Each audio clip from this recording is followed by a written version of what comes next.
amigos, amigas que nos hacen favor de vernos y escucharnos desde X país. Confiamos en que nuestra señal llega prácticamente de todo el planeta, por lo menos al lado occidental, según lo que me he dado cuenta por los mensajes que hemos recibido.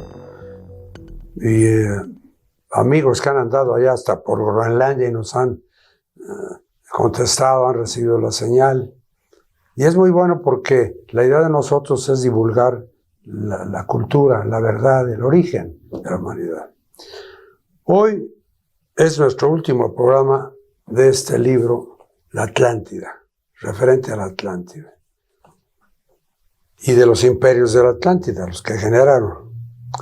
Entonces, vamos a empezar, con su permiso, a hablarles, a recordarles, mejor dicho, que Platón, que es el que inspiró en sus sueños, en sus premoniciones, en la forma que haya sido, Platón dio a conocer a la humanidad de aquel tiempo y a la posterior la existencia de la Atlántida, del gran continente de la Atlántida.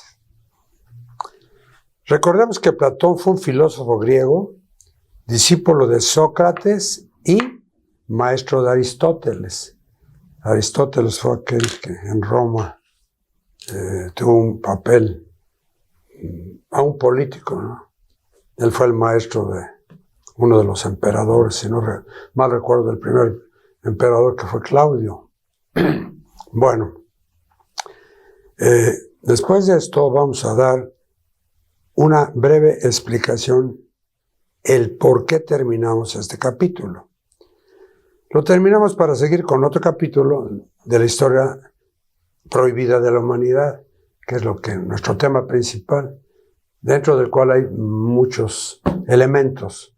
Y decidimos la Atlántida porque podemos decir que fue el origen material de los continentes, aún en el que vivimos, en el continente americano. Y también nos da referencias del continente europeo, y a los países escandinavos, nos da África, en fin, me refiero al lado oeste, occidente, porque no tenemos elementos, por lo menos servidor, de lo que pasó, si acaso Medio Oriente, pero no sabemos de Oriente nada, ¿no? Lo último que hemos sabido es que en Oriente, en Japón, han encontrado en las profundidades del océano que lo rodea vestigios de obras, de monumentos, de pirámides que se construyeron. Entonces, hasta ahí sabemos. Bueno, empezamos con el primer capítulo, la caída de la Gran Babilonia.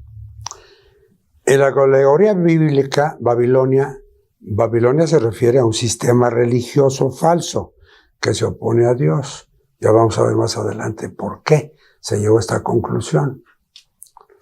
Y Tiro, que en el Antiguo Testamento, Tiro representa el mundo pagano. Actualmente la ciudad de Tiro se sitúa en el sur del Líbano. Ocupa el lugar de la ciudad condenada de la Atlántida, y ahí la dejamos. Este recuerdo de los cataclismos pasados se convierte en profecía y admonición, o sea, amonestación, advertencia, aviso para el futuro.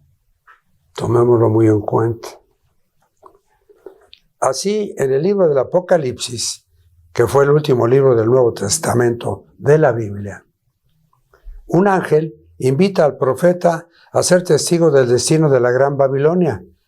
Le llegaron a poner el calificativo de la Gran Ramera, a Babilonia, que está sentada sobre muchas aguas. La ciudad tenía 7 cabezas, que son los montes o islas, sobre los que se sentaba, y 10 cuernos, que son sus 10 reyes, que dominan sobre todos los reyes de la tierra. Era la capital de un gran imperio marítimo por el que todos los que tenían naves en el mar prosperaron. Entre sus riquezas se encontraban oro, plata y piedras preciosas. perlas, lino fino, seda púrpura y escarlata, así como toda clase de maderas olorosas y toda obra fina de marfil. Todas las cosas hermosas hechas de maderas preciosas, de bronce, de hierro y de mármol. En otras palabras, era una ciudad muy rica. En otras palabras, todos los mismos productos de los que se decía que era igualmente rica la Atlántida de Platón, antes de su caída, además de esto, su iniquidad subió al cielo donde Dios conoció sus pecados. Por lo tanto, dijo, sus plagas vendrán en un solo día.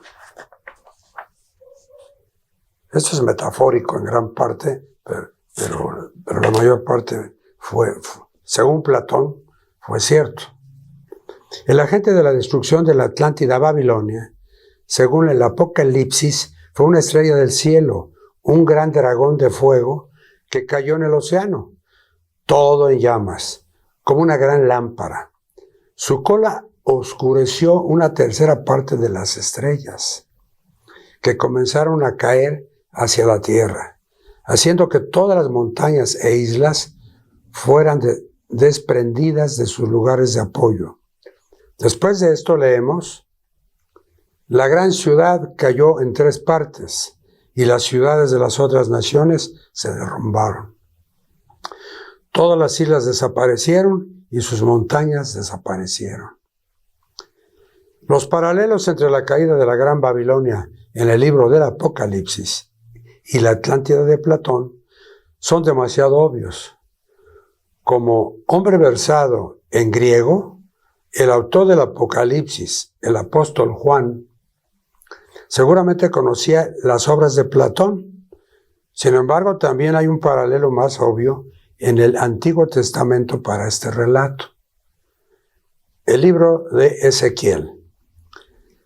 Este se encuentra en la Biblia y en él se recogen las profecías y visiones de Ezequiel, como la caída de Jerusalén, que data de la época de la cautividad babilónica, que fue del 593 al 571 años antes de Cristo. De hecho, una profecía muy similar sobre la caída de la ciudad fenicia de Tiro. En el mar te convertirás en un lugar para tender redes de pesca. Eras una potencia en los mares, se refiere a Tiro. Ahora tiemblan las costas el día de tu caída. Las islas del mar se estremecen de terror ante tu caída. El destino de Tiro, dice Ezequiel, será como el de los pueblos de antaño, a quienes Dios había arrojado al abismo en la tierra. Del mismo modo, Dios convertirá a Tiro en una ciudad desolada, como ciudades que ya no están habitadas, y traerá las profundidades del océano y sus vastas aguas sobre ella. O sea, quedó inundada.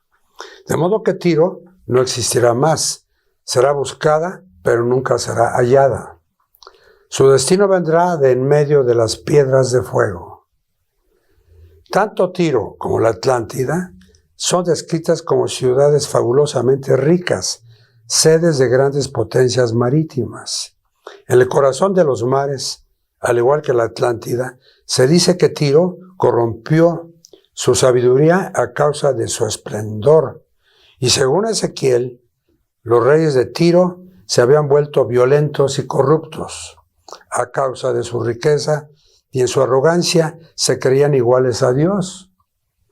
Dice el rey de Tiro en Ezequiel 28, diagonal 2.2. Yo estoy sentado en el trono de un Dios en el corazón de los mares. Eso lo dijo Tiro. Pero tú eres un simple mortal y no un Dios, aunque te crees tan ancho como un Dios. Tiro Atlántida, una ciudad que una vez fue aclamada como el sello de la perfección, llena de sabiduría y perfecta en belleza, en el santo monte de Dios, fue arrojada en llamas al fondo del océano para nunca más resurgir por toda la eternidad. Todo esto son palabras de Ezequiel, y según entendemos, pues está en la Biblia. Empezamos con otra lectura. Las ciencias ocultas en la Atlántida. Con la caída de Atlántida, pereció también gran parte de la ciencia y tecnología atlantes. Aún más, se perdería en las eras de la decadencia que siguieron. Fue en esta época, como consecuencia de la caída, que una tecnología mecánica tomó el lugar de la ciencia sagrada original. Una transmisión que progresó en paralelo con la creciente solidificación y materialización del mundo. Aquí hablo de Spengler.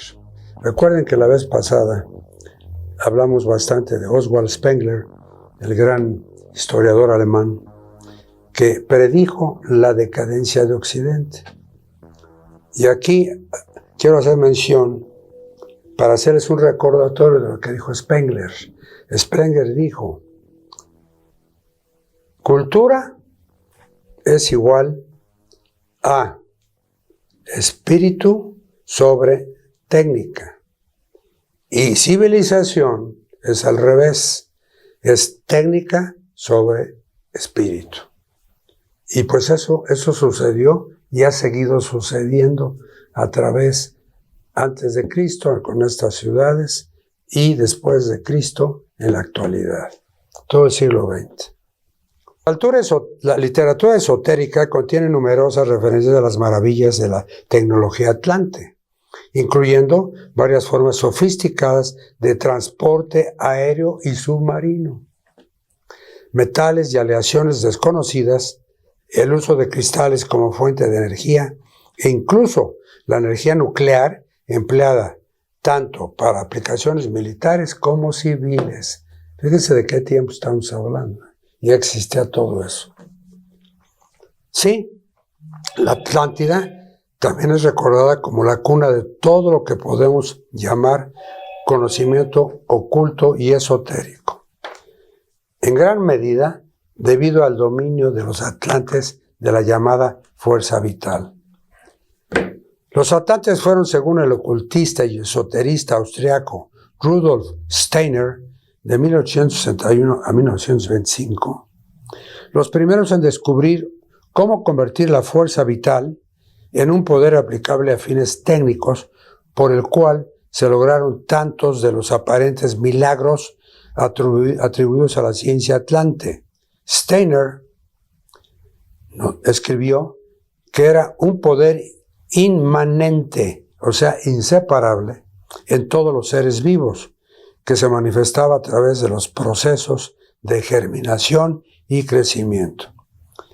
Esta fuerza vital se conocía en toda la antigüedad como prana o mana. En el hinduismo significa energía vital que impregna y pone en conexión todo lo que hay en el universo. Eso es lo que significa para los hindúes. Y en la terminología científica más reciente, como lo identifican como fuerza orgónica, que es la energía vital, que forma parte de toda materia viva, etérica, que es fuerza vital, que se considera intangible, que no puede tocarse. Sutil y sublime, ódica, que es aquella energía vital hipotética. Los ocultistas de los siglos XIX y XX la conocían como Vril, V-R-I-L, que significa el principio universal de la energía vital, fuerza vital o magnetismo vital. Eso es lo que significa. Como emanación intermedia de la conciencia universal, se encontraba entre la mente pura y la materia, permeando como tal todas las formas de manifestación física, así como el pensamiento era, en otros términos, el generador viviente del universo experiencial. Una energía generativa que proyecta el espacio y la materia experienciales. Fíjense, el espacio, allá afuera, y la materia experiencial. La unión del espíritu con la materia, en pocas palabras. Representaba además la unidad y la fuente de todos los agentes energéticos naturales, incluidos los del magnetismo, la electricidad y la gravitación. El control sobre la fuerza vital o Vril, como dijimos, había otorgado a los atlantes poderes casi sobrehumanos, sobre todo el mundo de la manifestación y otras realidades espirituales.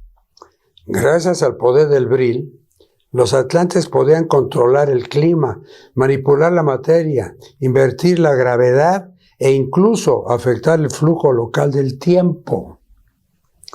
Aquí entendemos que pues manejaban lo hoy llamado máquina del tiempo. Voy a hablar con todo respeto de un gran escritor, un gran historiador e investigador, el señor Benítez, J.J. Benítez.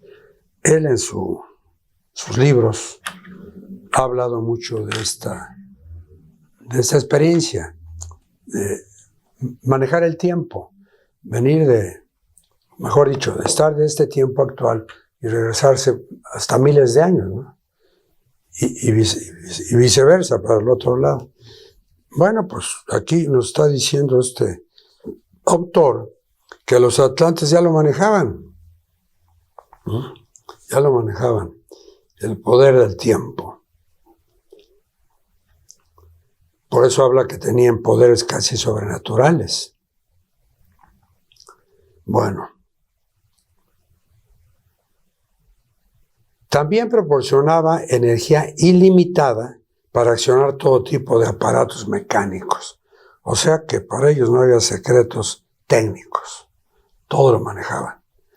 Uno de los grandes inventos atlantes que dejó la impresión más profunda en los escritores ocultistas de los siglos XIX y principios del XX fue la aeronave Ovalix, con V y X, Vailix. Semejante a los zeppelines, ¿se acuerdan de sus grandes naves que eran como un gran globo? Bueno, ellos le llamaban aeronave Vailix, como los zeppelines que se usaron tanto en la Segunda Guerra Mundial, en el siglo XX. A diferencia de los aeroplanos modernos, aquellos dirigibles atlantes no dependían de fuerzas aerodinámicas para su vuelo y propulsión, sino de las fuerzas secretas del magnetismo y la gravitación. Varios médiums han dejado vívidas descripciones de dirigibles atlantes con propulsión similar, que en algunos casos guardan un asombroso parecido con los ovnis modernos, o sea, actuales. Ovnis, tan de moda, ¿no? Son máquinas, deben de ser máquinas, propulsadas por energía atómica, no sabemos. Quizá como dije en un programa anterior, los militares de alta élite, de Estados Unidos, de Rusia, quizá de Inglaterra, ellos sí saben, porque han tenido contacto con ellos. Y les puedo adelantar que según compañeros, amigos que saben de estas cosas actuales de los ovnis, no tardan en dejarse ver. Aparecerse han aparecido. Acuérdense, hace poco en el río Hudson, a un lado de Manhattan, del lado poniente, el río Hudson baja de norte a sur, muchos drones, ovnis o qué sé yo, se estuvieron apareciendo. Se están dejando ver hasta que llegue el momento en que bajen con una gran nave nodriza que sabemos que existe y se dejen ver. Eso está en manos de Dios, para mí, para Dios, o de ellos, que son los que manejan esos aparatos. Bueno, otros autores como el médium estadounidense Edgar Cayce, nacido en el 877 y falleció en el 1945, se refirieron además al uso que hacían los atlantes de la energía atómica y de los cristales para extraer energía directamente del núcleo de la Tierra y del Sol, la energía. Además, hay indicios de que fue este tipo de interferencia semicientífica con el equilibrio de la naturaleza y el uso de la fuerza vital con fines de dominación militar, lo que finalmente llevó a la Atlántida a su caída. Y aquí cabe otra mención. Hay muchos elementos que podríamos platicar mucho, pero está dicho que mientras exista el militarismo en este planeta Tierra, no habrá paz sobre la faz de la misma, o sea, de la Tierra. El militarismo llevado en orden y en buena fe y conducta es bueno, es orden, es disciplina, es trabajo, pero lamentablemente desde la historia de la humanidad, ha sido unos contra otros, pelea del débil contra el menos débil o viceversa.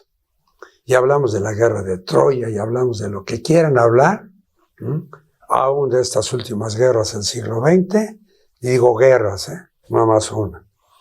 Pues ha sido lo mismo. Mientras no termine eso, no habrá paz sobre la faz de la tierra. No son palabras mías. Seguimos con otra lectura que es la caída del hombre. La tradición esotérica considera que la caída fue una consecuencia directa de la decadencia espiritual y material de los primeros atlantes. Pero está dividida en cuanto a si se trató realmente de un castigo divino o de la consecuencia inevitable de la ley cíclica, lo que tenía que suceder de acuerdo a las leyes del universo del plan divino. Aquí cabe decir que no es religioso para nada esto, es simplemente de creer o no creer, de sentir o no sentir. Se divide este sentimiento que digo en vibraciones. Quien sepa algo de metafísica, el ser humano emite vibraciones. Yo les llamo mejor espiritualidad, ¿sí? Pero son equivalentes.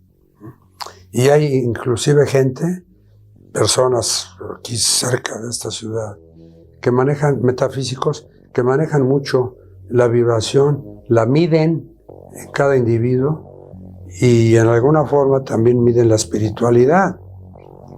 Y de ahí me viene a la mente rápidamente, que hay un escrito, parece que en la Biblia, los 144,000 elegidos.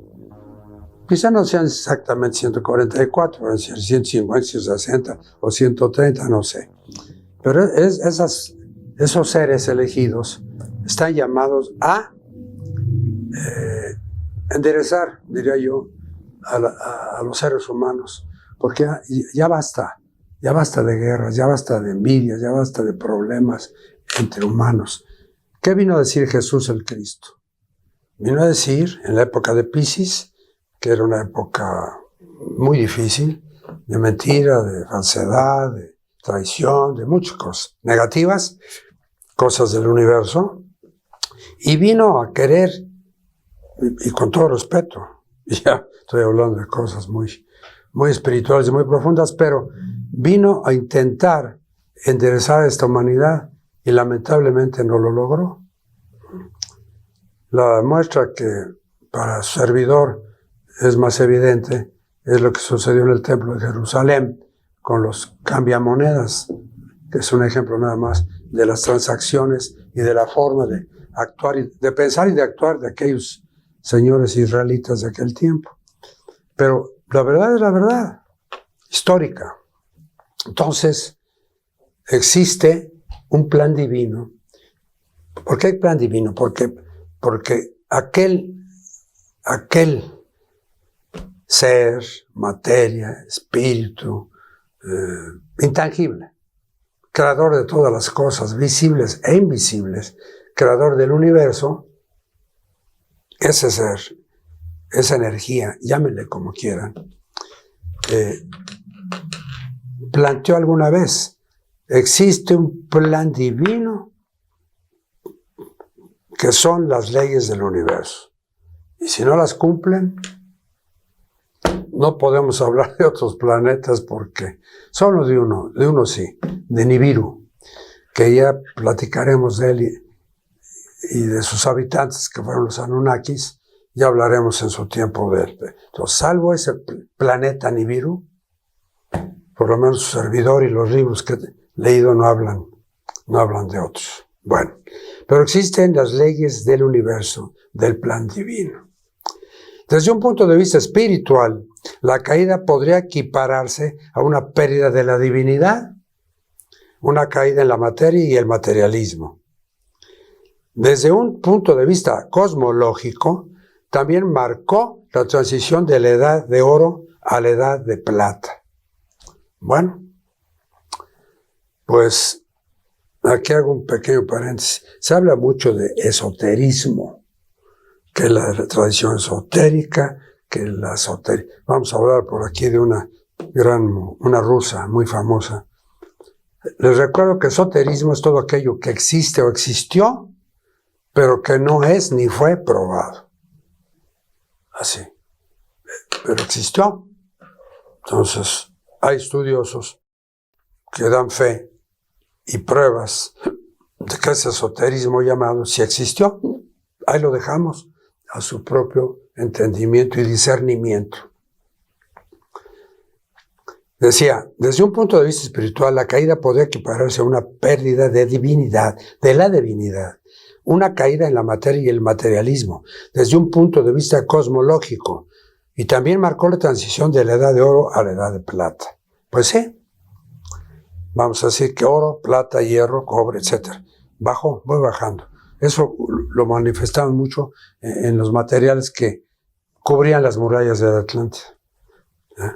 La tradición esotérica, repito, sostiene que fue a través de la caída que el tiempo eterno dio paso al tiempo cíclico.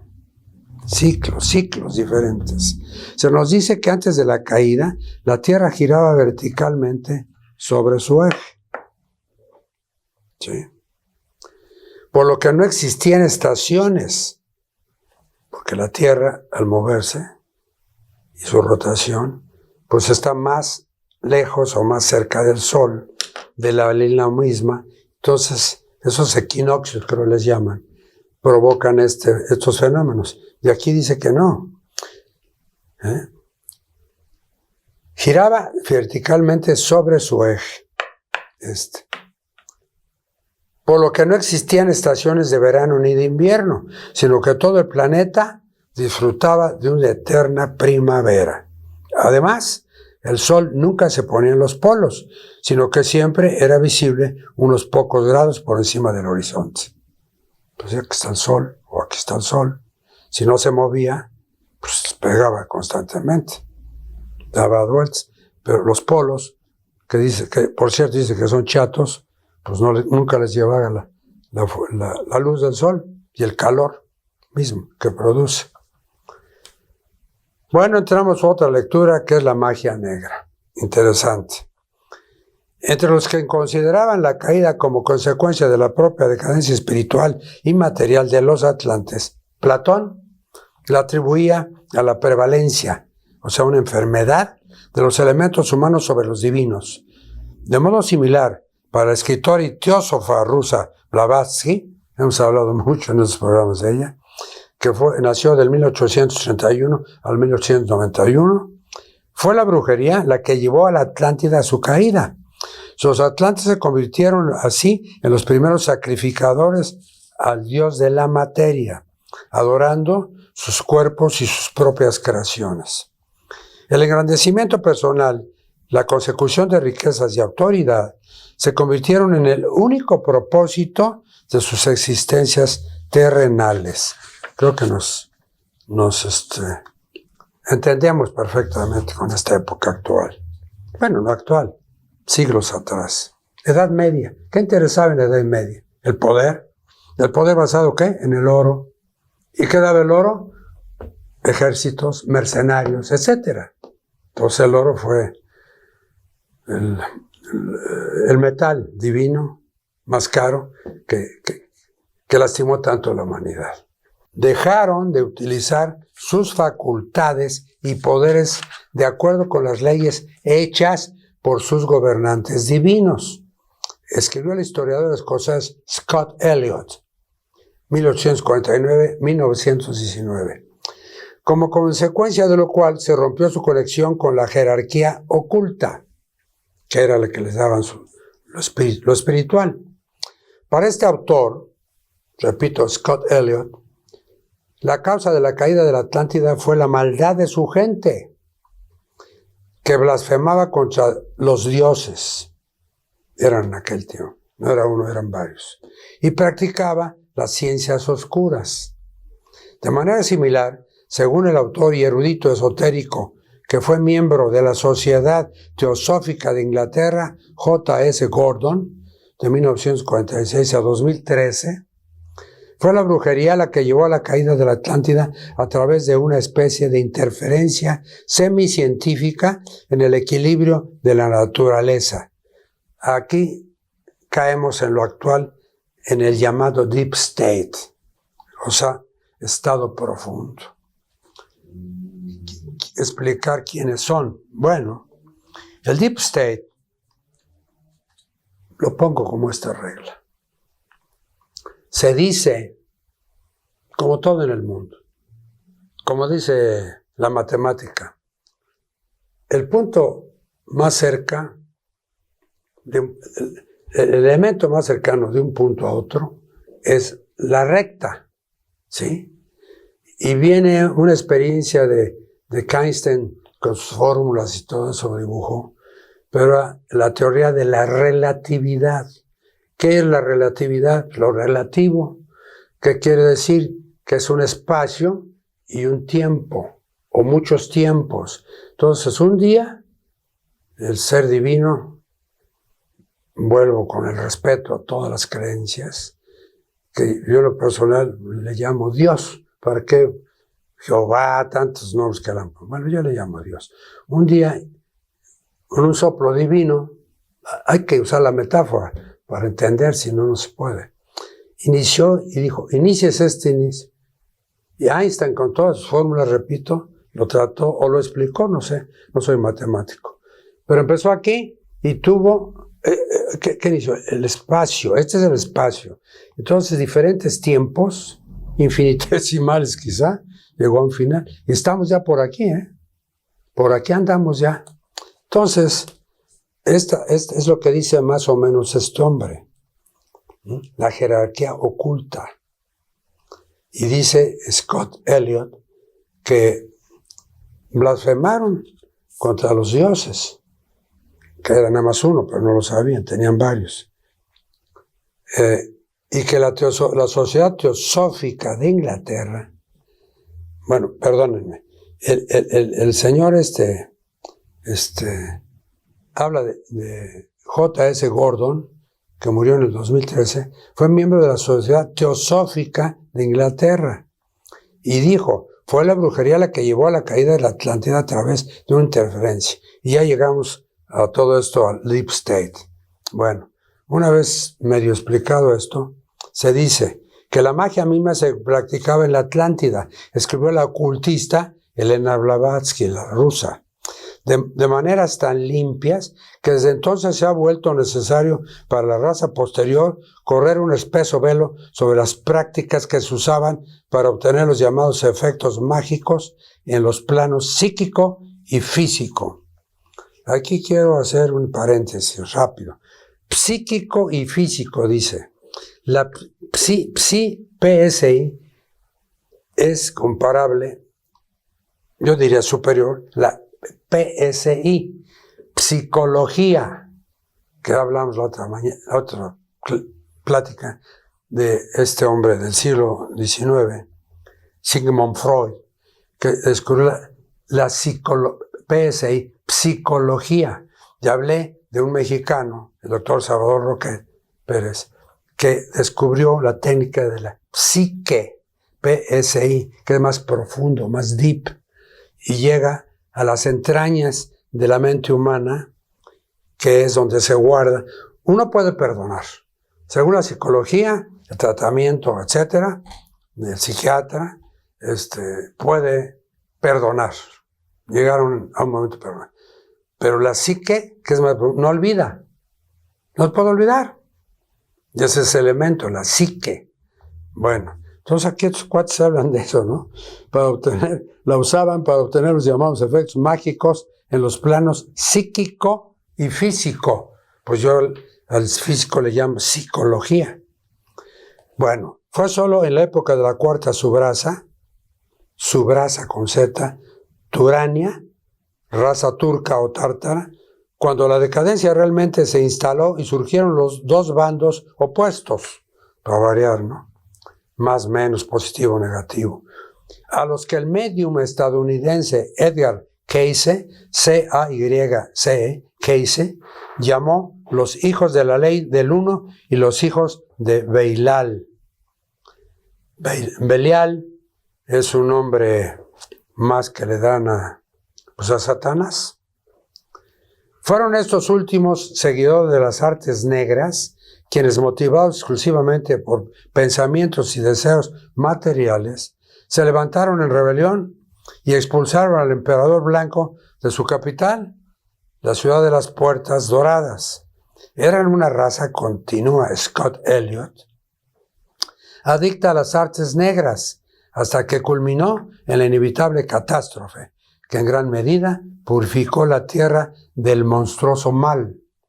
Eso está sucediendo. El Deep State es el monstruoso mal. No abundo más en quiénes son los integrantes de este estado profundo, porque ya se está volviendo muy popular. Ya la gente, el equipo, el gabinete de Trump, presidente actual de Estados Unidos, ha integrado a un grupo de intelectuales, de técnicos, de militares, de mucha gente muy capaz, tengo entendido, de gente muy capaz. Voy a nombrar nada más a Robert Kennedy. Robert Kennedy ya tomó posesión de lo que llamamos en este país Secretaría de Salubridad.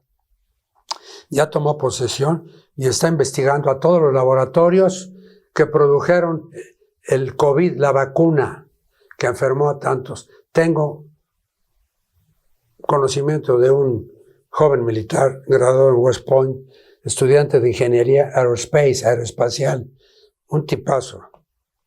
Trabajó mucho en una planta automotriz, una gran compañía automotriz. Y finalmente, como militar que era, como todos los militares americanos por lo menos, los obligaron, so pena de, ni entrar a instalaciones y perder su grado y sanciones. Si no, se inyectaban unos 5 y otros 7 veces la vacuna del COVID. Y el COVID es un veneno. Cada día lo comprueban. Y Robert Kennedy está encargado por Trump de averiguar eso. Y están temerosos. ¿Quiénes? Los laboratorios. Pero se va a ir a China. Esto lo he leído, no lo invento, que se va a ir a China también, porque ahí empezó todo. ¿Con quién? Pues con compañías, no quiero decir nombres, pero compañías americanas que crearon ese mal. Por eso dice aquí, purificó la tierra del monstruoso mal. Aquí me cabe eso. Bueno, seguimos con la guerra de los dioses. La tradición teosófica describió la gran guerra que tuvo lugar al final de la cuarta raza. Ahí piénsenle. Entre los iniciados de la isla sagrada, filósofos de la antigüedad, y los hijos de Belial. Belial ya lo dijimos aquí arriba, hijos de Belial. Aquí lo especifica mejor. Maldad y corrupción, hijos del demonio. Satanás o como le quieran llegar. Según Blavatsky, la teósofa rusa, esta guerra en sí misma fue preludio de la gran lucha entre los adeptos arios. Cuando se habla de arios, yo mismo me quedé con la idea de la Segunda Guerra, que los arios eran los del norte, Alemania, y más al norte, y un poco al oriente. Pues no, ya investigando, los arios fueron el antiguo pueblo indio, más al este. Y de ahí hubo cambios en las generaciones, hasta que llegaron exactamente a Alemania, y Hitler, el iniciador de la Segunda Guerra Mundial, consideraba que los arios, que eran ellos, eran la raza pura, y de ahí quiso él crear esa raza nada más. Y hay cosas tan graves, pero hay que saberlas. Según se sabe, Hitler, su gente, Himmler, le echan la culpa a Göring, a muchos más, sabrá Dios. Ellos, los nazis, tuvieron un lugar, unos dicen que una isla al norte, otros, un lugar donde mezclaban a las mujeres alemanas bellas, sanas, etcétera, con militares, con las mismas características, para crear criaturas que educaban ellos mismos, porque quería crear la raza pura, la raza aria. Entonces aquí habla ya de de dónde vino la raza aria, la quinta raza blanca. Y los hechiceros de la Atlántida, o sea, los demonios de las profundidades, los isleños rodeados de agua, que desaparecieron en el diluvio. Ya dijimos hace rato que fueron los últimos que desaparecieron, que corrieron al Dios bueno. En la mitología hindú encontramos descripciones similares de la eterna batalla entre los dioses, Devas y los Asuras, que son los demonios, los buenos y los malos. Se decía que ambas razas eran iguales en poder y fuerza, poseedoras de grandes capacidades espirituales, científicas y tecnológicas. Los Devas, o sea, los buenos, por su parte estaban comprometidos con la adoración del Ser Supremo y la práctica de la virtud, mientras que los Asuras, los malos, los demonios, encarnaban todas las tendencias más tortuosas y materialistas de su raza. Esta distinción entre Devas y Asuras no existía desde el principio, según la teosofía, solo después de la caída. Los nombres divinos de los Asuras, fíjense, los nombres divinos de los Asuras, pues que es que da a entender que fueron antes buenos, y luego es como el arcángel, digo el ángel, Luzbel, que se comparó con Dios, no, pues es lo mismo. Bueno, estos tipos, los divinos Asuras, los Raskas, R-A-K-S-H-A-S-A-S, Rakshasas, caníbales, y los Daitas, D-A-I-T-Y-A-S, Daitas, demonios cósmicos, cayeron en desgracia y pasaron a la posteridad como nombres de demonios. Conclusión. Tanto los Raskas como los Daltais. De manera similar a la historia bíblica de los ángeles caídos, ahí entra de nuevo este ser. Se decía que Lucifer, aquí ya lo nombran, como lo nombraron al principio, era el más ostentoso de todos los seres creados antes de que se rebelara contra Dios, Ecos de esto también se pueden encontrar en la mitología griega, en la guerra de los dioses con los titanes. ¿Ven? Pura guerra, siempre guerra, buenos y malos. Pero de repente ganaban más los malos, pero luego venía el castigo divino y iba abajo el agua. Bueno, entre lucha, dioses con los titanes, así como en la eterna lucha entre los Aesir, dioses de la fertilidad, el mar y la prosperidad, y los Vanir, con V, dioses de la guerra, de la mitología nórdica. Según el estadounidense Kayse, era un medium, C-A-Y-C-E, medium, los hijos de Belial, otra vez los malos, rompieron todo vínculo con la jerarquía oculta y exiliaron a los hijos de la ley del uno, los buenos, magos blancos, que quedaban, desencadenando así el primer éxodo atlante a otras tierras. Los corrieron. Los hijos de Belial, los demonios, utilizaron la tecnología de maneras cada vez más destructivas, lo que puso en movimiento los fuegos de las partes internas de la tierra, lo que finalmente provocó la ruptura de las islas de la Atlántida. Ruptura, fue la separación. Acuérdense que se empezaron a separar partes hasta que finalmente se hundió la principal. Luego escribió el historiador escocés Scott Elliot, que lo mencionamos. Llegó la terrible retribución, cuando millones y millones perecieron. Lo mismo, los sumieron. La gran ciudad de las puertas doradas, o sea, la Atlántida, se había convertido en esta vez en una guarida perfecta de iniquidad, o sea, perversidad e infamia, y las olas la invadieron y destruyeron a sus habitantes, y el emperador negro y su dinastía cayeron para no volver a levantarse. Terminamos diciendo que los magos blancos, los hijos de la ley del uno, advertidos del cataclismo inminente, se refugiaron en lugares ocultos en el este, llevando consigo las últimas reliquias de la civilización atlante, que así se salvaron de la destrucción general. 2 centros espirituales surgieron en el transcurso de la era siguiente. Uno, en el actual desierto de Gobi, ubicado entre el norte de China y el sur de Mongolia, en Asia Oriental. Y el otro, en lo que quedó del continente atlante después de la primera gran catástrofe. Bueno, pues damos por terminado este capítulo y damos por terminada la historia del Atlante. Como ven, decían en la escuela, colorario, en el pizarrón. Queda muy claro que el mal gobierna, manda, dirige. Pero llega un momento que, de acuerdo a esa ley divina, cae y prevalece el bien.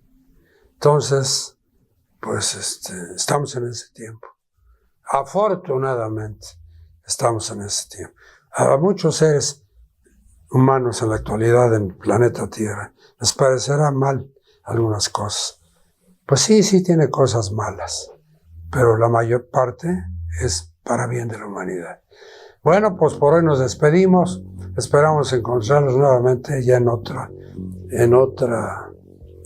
tema, dentro de la historia de la humanidad, historia oculta de la humanidad, pero será un tema muy interesante, les va a agradar.